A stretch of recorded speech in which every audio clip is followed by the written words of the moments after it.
Now, though, we start with Ukraine, and officials there have dismissed claims that the city of Bakhmut has fallen to Russia. That's after Wagner mercenaries said that they'd begun handing control of the eastern city to Moscow's army. The battle for the city has been the longest and bloodiest of the war. Well, this aerial footage that was taken earlier this month shows intense shelling in a residential area. Most people had already fled before the fighting broke out. Well, Bakhmut is of little strategic value to Moscow, but its capture would be a symbolic victory for Russia. Well, here is part of that recording made by the head of the Russian mercenary group, Wagner. We are withdrawing units from Bakhmut. Today, it's 5 a.m. on the 25th of May. By the 1st of June, the main parts of the unit will be relocated at the rear camps. We are handing over our positions to the military. Ammunition, positions, everything, including food rations. Well, let's take you live to the Latvian capital, that is Riga. We're joined by Maria Mezantseva, who is a member of the Ukrainian parliament for Kyiv. Maria, thank you for being with us on the programme. So we heard it there, that's the head of the Wagner group saying that they will hand over Bakhmut to Russian forces. Talk to me about the symbolism, the significance of that. We know it has been the scene of the bloodiest fighting of this war, strategically not particularly important for Russia, but symbolically hugely significant. 100% the beating heart of this war. The city of Bakhmut is continuing beating, and as you have rightly said, quite symbolical. No one understands what is the strategy of the Russian army since day one of this full-scale invasion. And you know, I think Prigozhin has just confirmed in the citation video you have provided yet another failure of the special Wagner group, which I'm sure will be recognized by many national parliaments and the Council of Europe, where we work here in Riga these days, as a terrorist organization helping regular Russian army, which is now, as I'm citing him, taking over in Bakhmut, even though the advance on the flanks with artillery fire, which Russian army is trying to attack us with, are failing. So the flanks are still controlled by Ukrainian army. And this is just yet another example of the miscalculations which have been rolling for more than 15 months of the full-scale invasion. We have been watching brilliant operations conducted with recent military supply in temporarily occupied territories, and we are eligible to operate within the 1991 borders and to liberate every village and every town. I think Prigozhin is trying to save Wagner, which will not be possible any longer. You touched on it there, Maria. Kyiv saying it still controls pockets of the city, but fundamentally those pockets are small. Russia has won in Bakhmut, hasn't it? Well, I think it's too early to say that and to state that.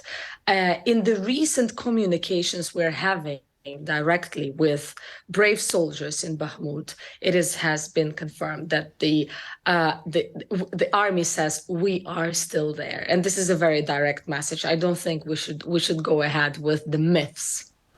Wagner Group says that if Russian forces are unable to hold that position that they have won in Bakhmut, they are happy to return. But we know it is not that simple.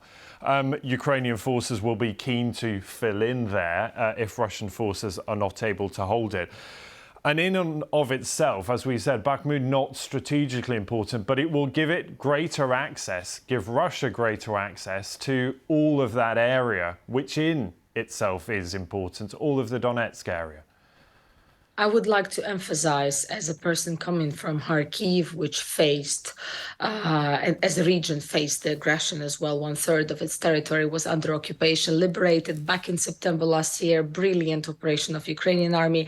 Every village, every town, every big and small city is vitally important for Ukrainian army and our president as a leader, and every politician and every Ukrainian citizen. So, you know, we can't estimate what is more important or less important, but we are witnessing currently another failure of the Russian strategies, which are not operating even for the internal audience. Because I think in a way that Prigozhin has spoken, he's trying to save also his own team, but at the same time, progress given to the Russian army, which will not be realistic on the ground. As of to say, Ukraine continues to receive great NATO weapons, which are operating at our sovereign territory, not beyond it.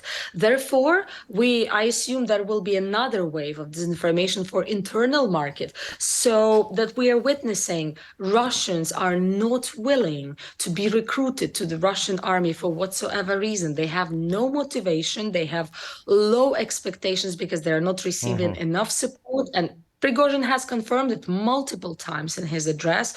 So we are only aiming for successful liberation operations of our army.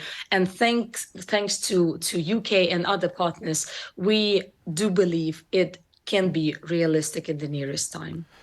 Maria, it's really good to have you with us on the programme. Thank you. That's Maria Mezhentseva there, member of the Ukrainian Parliament for Kyiv. Thank you. Well, let's speak now to retired Colonel Brendan Kearney. He spent a long time, more than 30 years in the US Marines, and is now a military affairs analyst. Thank you for being with us once again. It's good to have you on the programme. And I hope you were able to hear a little of that conversation we were having there, a suggestion that this is a failure of Russian strategy. Is that how you see what's going on in Bakhmut? Ben, good to be with you again. She made some interesting statements there, and again, I try to be impartial in the sense of giving you a military perspective. And in this particular case, I think it's very simple.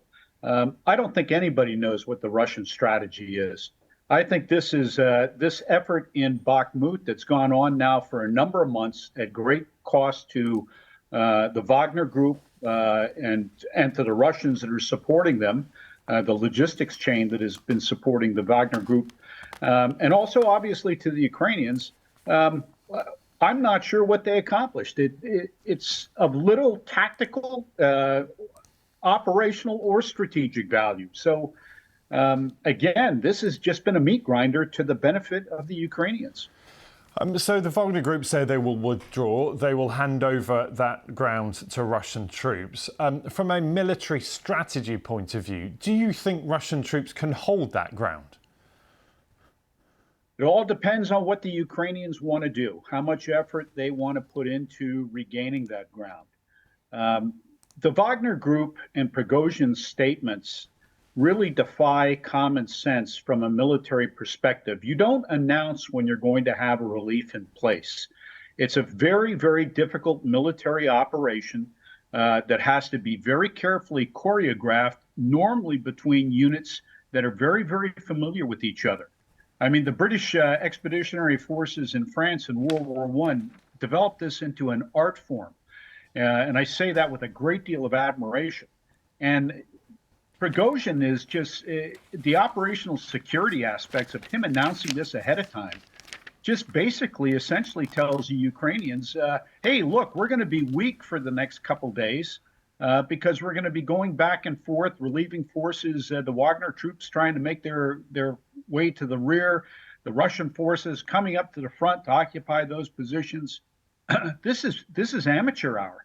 And if the Ukrainians want to, they could turn this into a real defeat for the Russians. But again, it's if they want to.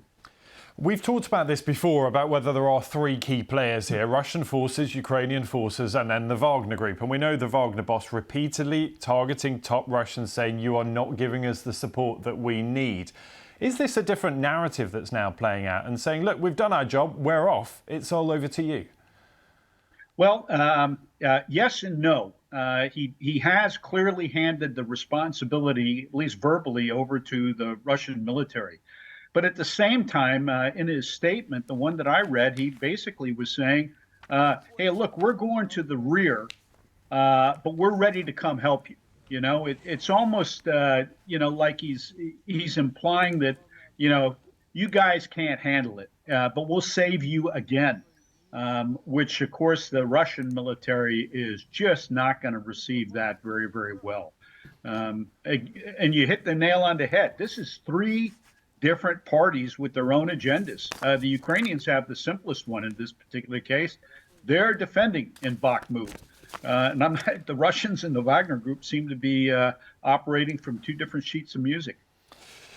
We will talk again about this, I'm sure. I'm really grateful for your insight. Thank you for being with us. That's retired Colonel Brendan Kearney there, who spent more than 30 years in the US Marines. Thanks for being with us. Thanks, Ben.